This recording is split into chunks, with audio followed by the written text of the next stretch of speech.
For those of you who don't know, I travel a lot and I go to Scotland probably 2, 3, 4 times a year. And of all the times I've gone to Scotland, and I've pretty much been to all parts of it, I visited Carlton Hill, which we're going to talk about.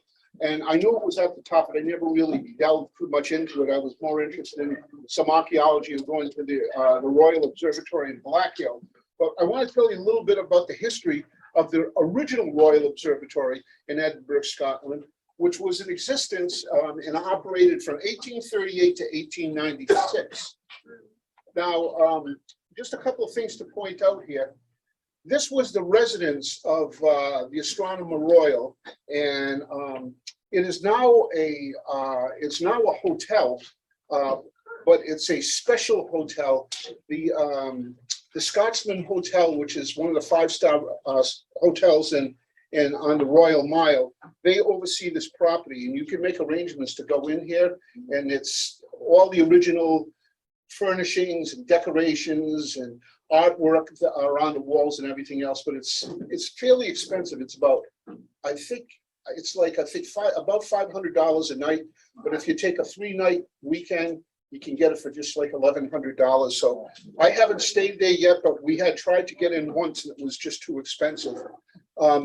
This is the Lodge Dome. This is the McEwen Dome. And over here, there used to be a transit building here, but this is just the walled-in part of the observatory.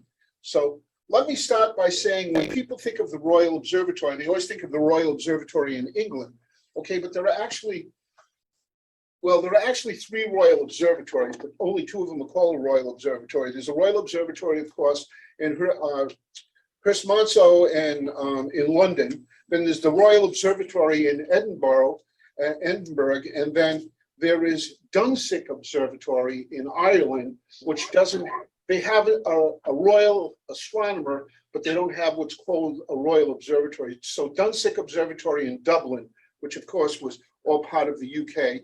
And then in Northern Ireland is Armagh Observatory, which kind of is their Royal Observatory. But the 2 true Royal Observatories are in Scotland, in London. Now, the Royal Observatory we think of today, okay, is this, and it's just outside of the city proper in Blackhill.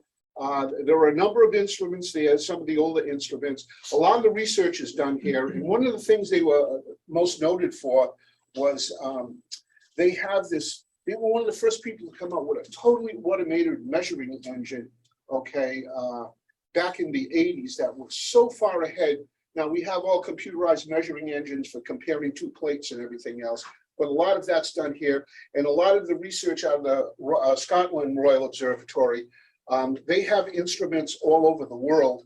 There's not really any research being done here other than theoretical.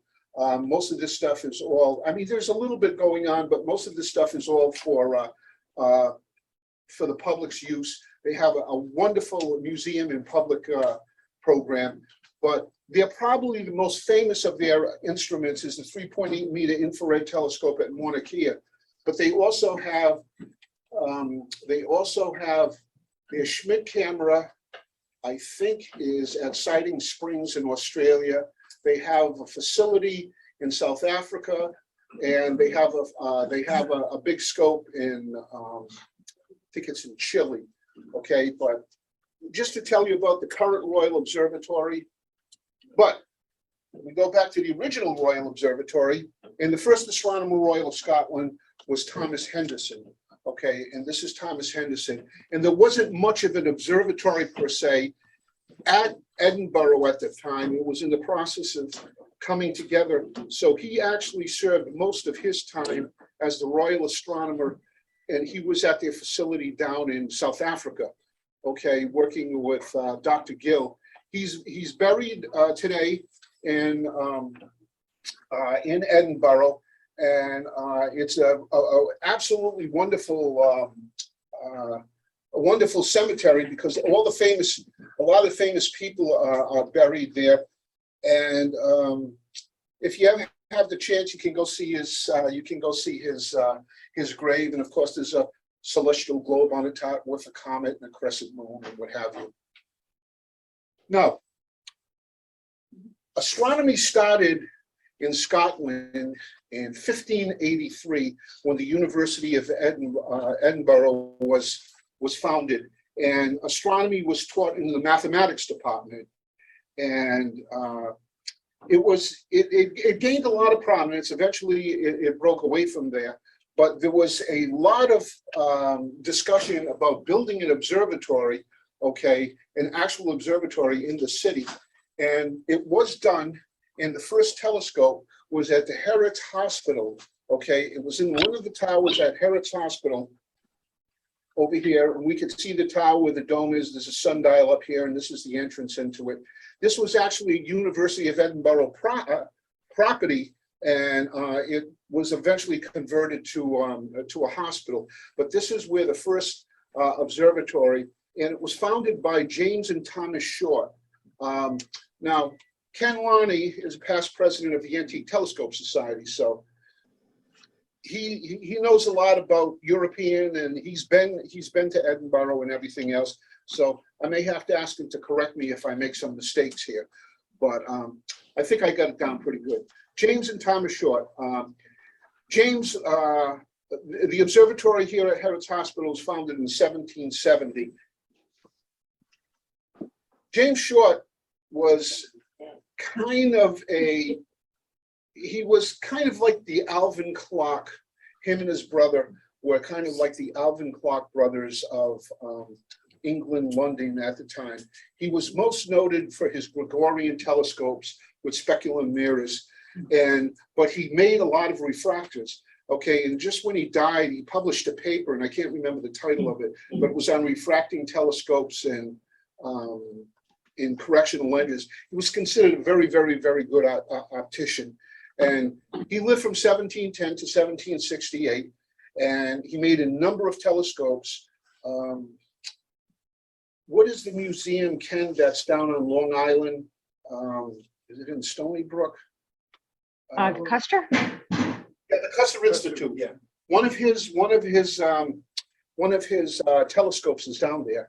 Okay. The Harvard collection of historical scientific instruments has about 6 James Short telescopes. Really? Including one finished by his brother Thomas. after James Short died. Yeah, wow. And Benjamin Franklin oversaw the final completion of and came to Harvard in time for the transit of Venus in 1769. If you want to see lots of James Short telescopes, including on display, you can come to the museum that I curate.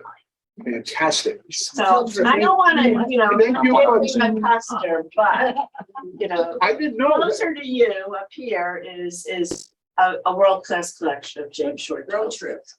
Road trip. I'm happy to give anybody a tour. Good. Can arrange a road trip. Okay. The next observatory was Short's Observatory, and it was built in this building, and this is where the dome was. Now, Ken and Sarah, I'm standing almost in the courtyard of Edinburgh Castle. So this is the Royal Mile going all the way down. And this is the building that is called the Camera Obscura. Oh, yes, yeah. Okay, so the Camera Obscura, this was originally one of the Earl's castle homes in the city. And the Shorts bought, they purchased that. Eventually there was an observatory up here. So it still looks like that. I mean, this was taken in 1870, but if you're ever in Edinburgh, there's a wonderful, and if you know what a Camera Obscura is, at the top, it's kind of like a pinhole obscura, only they have a lens, and it projects the whole city on the back wall upside down. And there's all kinds of stuff in the museum. It's a wonderful trip to take. Now, these weren't practical places for an observatory. On top of the hospital, and then on top of the manor house and what have you. So it was at this time the university finally says we're going to build a legitimate observatory. And one of the best known architects who designed many of the buildings from the late from the early 1800s, because he was born in 1790, was William Henry Playfair. Okay, and this is a picture of him, and this monument is in front of the Edinburgh Royal Museum, and he was an incredible architect, but he traveled extensively. He really admired the Romans and the Greeks. So he was always in Italy, he was always in Greece. And a lot of that architecture, you saw that inspired him. So when they contacted him and said, we'd like you to design an observatory, one of the things was in Edinburgh, there's a place called Carlton Hill. And Carlton Hill is just kind of almost like a mesa, a large hill in the city, between the city proper and the port of Leith. And that's where they decided they're going to put the observatory. Now, of course, back then, there weren't a lot of lights, you know, there were gas lights and what have you. So it was a relatively dark place. Well, this is what he designed. This is part of what he designed. And this is the new observatory, Playfair's Monument on Carlton Hill. Now, I want you to just kind of look at the kind of architecture here, and you think of Rome and Greece. Greece was his biggest inspiration and have you. But this is a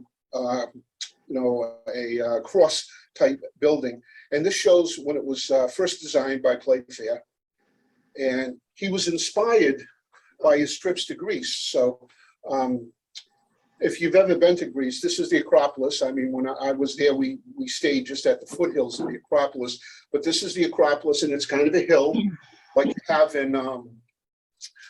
in Edinburgh. But if you take a look down here, this is the little lower hill just adjacent to it. And you see the building, okay, is shaped exactly like what you have at Carlton Hill, and this dome on it. This was the inspiration for him to build the new observatory at Carlton Hill. And of course, there's no research done here. Those are the kind of the offices, and you're looking at, you can see how far the city of Athens is spread out. But their facilities are currently near Mount Olympus, where they have their big telescope. So you heard, what was the other little building next to it? Where? Next one. This one? No, the other way. Okay, wait a minute. That one. I'm getting to that. I'm sorry. We're going to talk about all of them individually. Okay, so this was the inspiration for the observatory at Carlton Hill, and this is Carlton Hill. So what you have here is you have the small observatory here, the residences here. You'll see there's a monument here, there's a monument here. Of course, they have an obelisk. Greece and Athens, they all have obelisks, which they stole from Egypt. But this was built here, and this is just the perimeter. And Ken, this is the tower you were in, okay? And we'll talk about that. Look closely at the shape of that, but don't. That's current? Yeah, I took this, not this trip, the previous trip, Okay. a couple of years ago. Okay, the second astronomer royal, extremely well known. He was actually got the job when Henderson went to South Africa. Okay, they needed somebody to kind of run the show back in Edinburgh, and Charles Piazzi Smythe was the second astronomer royal from 1846 to 1888.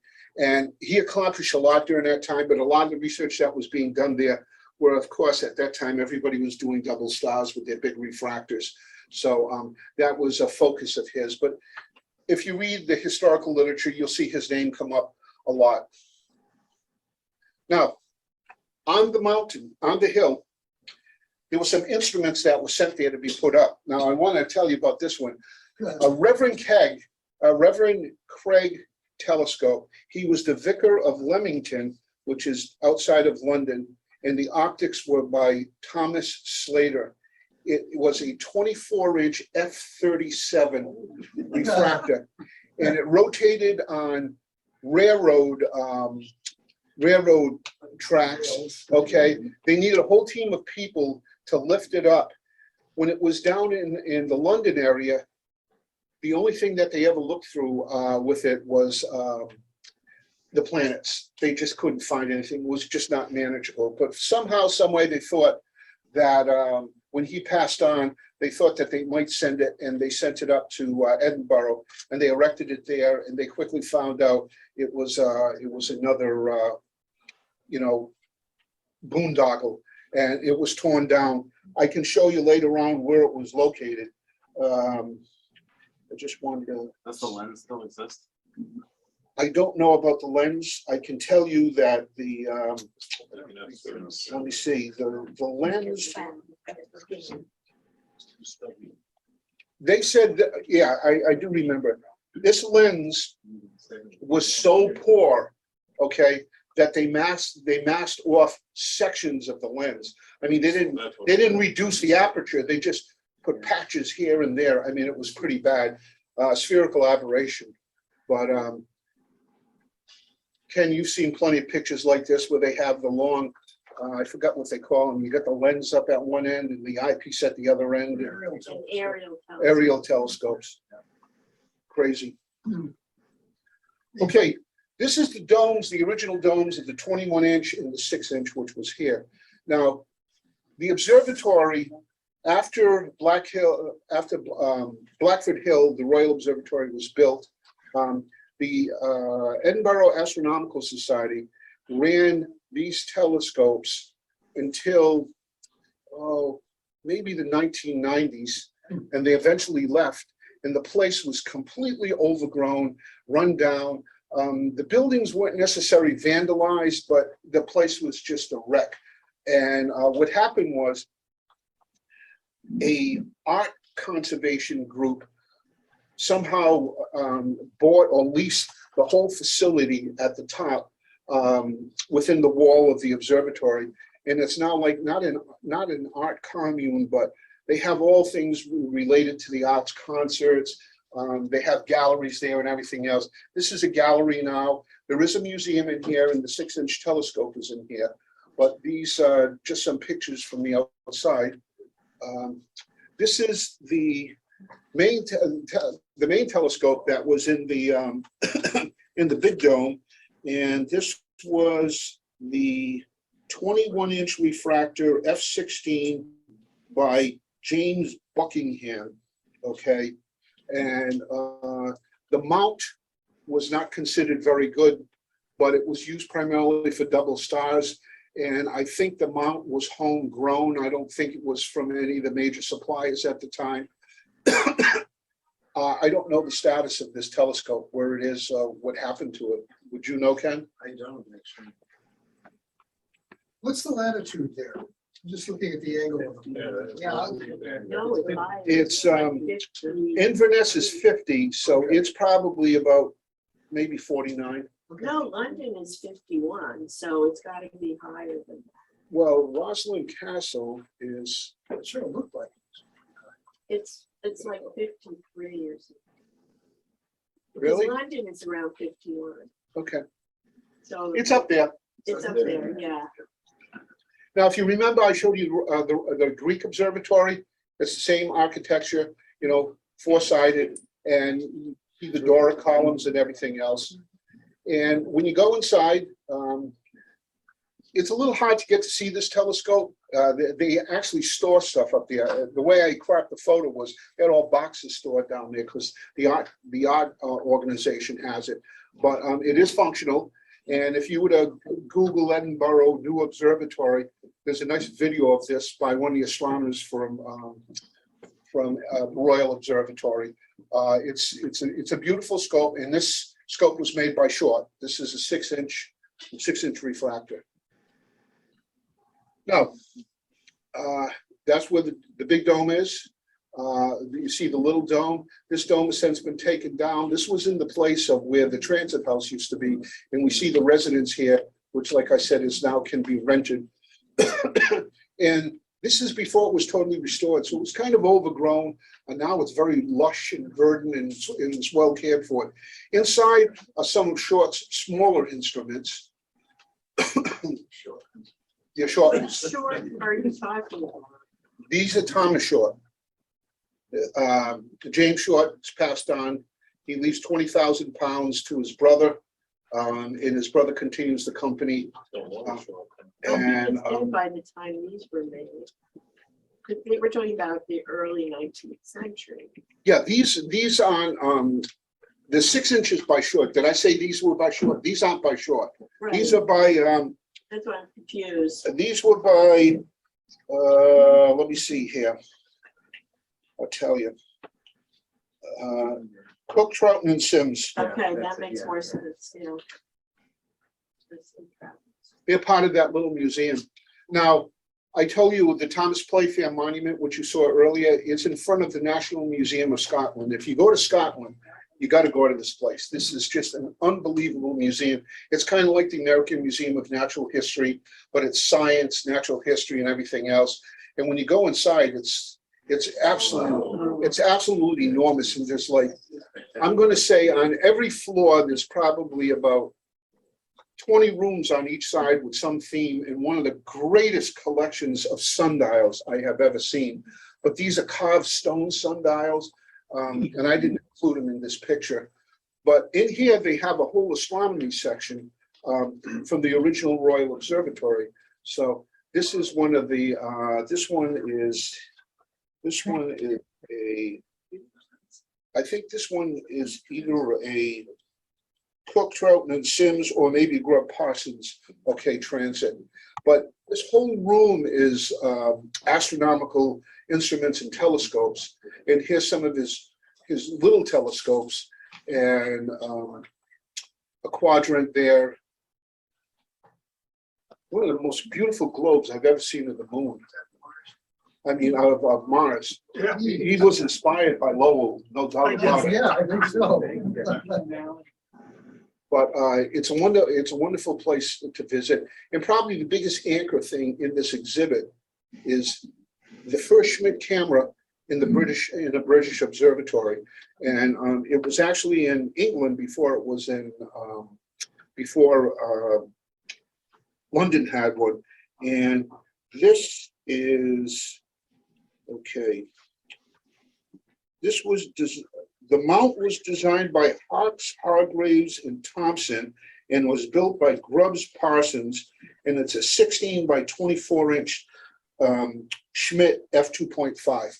So traditionally, what you see in Schmidt's is you have a very large primary in a smaller optical window. It's called 16 by 24, and it's a beautiful instrument. Now we're back to Carlton Hill, and now you see there are many more monuments here. Okay, and I'll tell you what the monuments are. We talked a little bit about what's there, but Horatio Lord Viscount Nelson, Horatio Nelson, in memory of the Vice Admiral and the great victory at Trafalgar, to dearly purchase with his blood, the grateful citizens of Edinburgh have erected this monument, not to express their unfailing sorrow for his death, nor yet to celebrate the matchless glories of his life, but by his noble example teach their sons to emulate what they admire, and like him, when duty requires it, to die for their country. He was a is that me or No, it's somebody else. he was an admiral, okay, and when they erected the monument, he was an admiral, so he was a Navy man. They wanted to build a monument that was kind of directed towards him, so they built this, okay, and it's a telescope. It's an upside down telescope. This is the eyepiece end, and what was unique about it was it's on the highest point in Edinburgh, so the Firth of Forth, the Port of Leith, all the bodies of water, because Edinburgh is pretty much on the water. They had a time reckoning ball here on the top of it for the ball drop, which coincided with what we'll see is the cannon at Edinburgh Castle. So at 1 o'clock every day, the cannon goes off to this day and the ball drops. The ball doesn't drop anymore, but if you take a look here and at the cannon, I'm pretty sure that's the tower you were in. Yeah. It's actually, it was shaped as a pull-out spy scope. And this Edinburgh's Port of Leith, that's today. When I took this, that was taken, recently. But at one time, this was the gritty shipping port of Edinburgh, off the Firth of Forth, and this is where all the shipping took place. So it was really important for the boats to be able to set their chronometers to. Well, they didn't necessarily set the chronometers to the ball, but they they wanted to see how close their chronometers were. And one of the services that the Royal Observatory offered was because of their transit observatory. They're measuring it, and they were able to take their timepieces, and they were able to see how far off they were by comparing them against the observations of the transit they were doing. But it was time reckoning. It was time reckoning, and it was an important service back then. What decade was that Federer? Mid 1800s to probably late 1800s. Yeah, mid to late 1800s. Now, Edinburgh Castle was one of the oldest castles in all of the UK. Was built in 1134. It's on another high point of land in Edinburgh, and it faces Carlton Hill. And when we showed Schwartz Observatory up at the top of the Camera Obscura building, it was actually taken from here. But on the very top here, at exactly 1 o'clock every day, the cannon goes off. And people still to this day around the city, you know, they hear the cannon go off and they look at their watch and I better back it up a couple of minutes. The ball no longer drops. So timekeeping was important. If you've never been to Scotland, this is a very old city and it's absolutely gorgeous. It reeks with history. Now, If you're in a boat out in the harbor, the ball is a lot more accurate than cannon, right? yeah, Right. definitely. That's what they use, yeah. That's, the balls were intended for the boats. We said James Playfair, who's the one who designed the observatory and, you know, the architect. This is where he's buried. This is his monument. So that's one of the things, Francine, that you saw in the corner. That's one monument.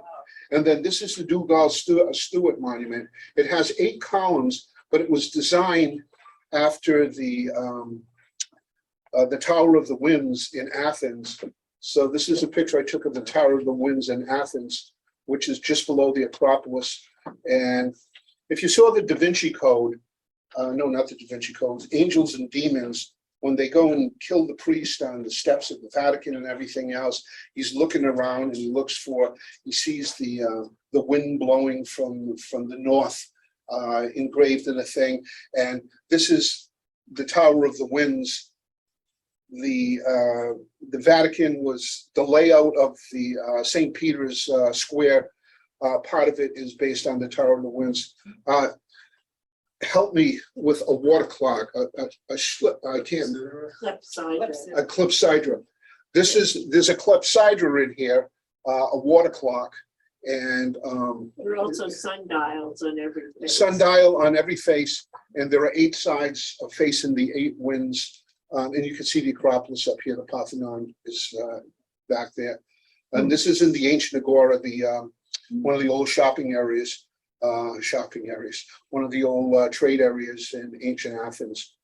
But I don't know if this was the first water clock No, or it was one of the early water clocks. no, to both of those.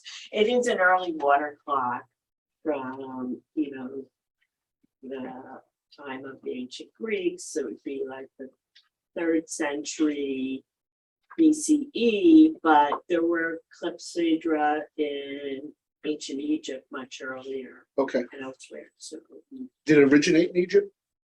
water clocks. Yeah. Perhaps, we don't know where the Egyptians may have got it from, but they certainly had them very early. Okay. And what were they more accurate than other methods?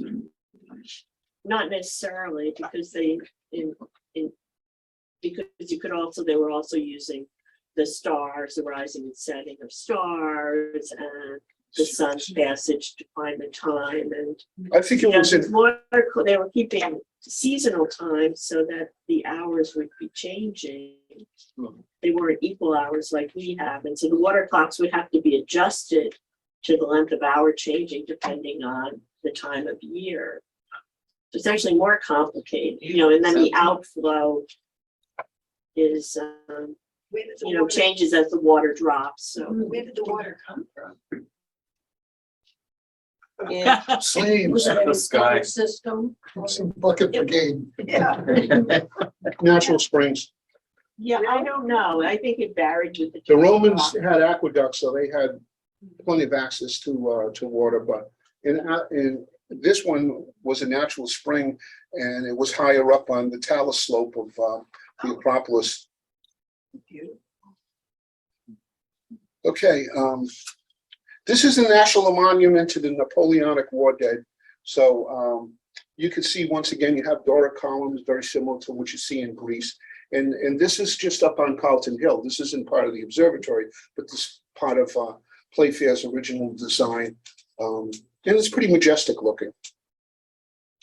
And from the top of Carlton Hill, you have the Palace of Holyrood House, which was the Queen's residence, okay, her official residence. She lived at Balmoral, which she owned, but she also owned this. I mean, the monarchy owns this, and this is where she was laid to rest when she was at Edinburgh just recently. It's a wonderful, wonderful place to visit, and we're on Carlton Hill, looking down on the Palace of Holyrood House, and this is where King Arthur seats up here. This is rather high rolling hills close by that you can hike up to, and there's a monument up there called King Arthur's Seat. So that's the top of it, and this is a shot of Edinburgh at night, and we can see Edinburgh Castle here, and then we see the McEwen monument, which was modeled after the Tower of the Winds, and this is the Scott Monument downtown in the old part of the city, and it's a beautiful city. And from the top of the hill, it's an absolutely beautiful city at night. And here is moonrise over Edinburgh. So, and Edinburgh is like Athens; it just spreads out forever and ever and ever. But thank you very much. No, thank you.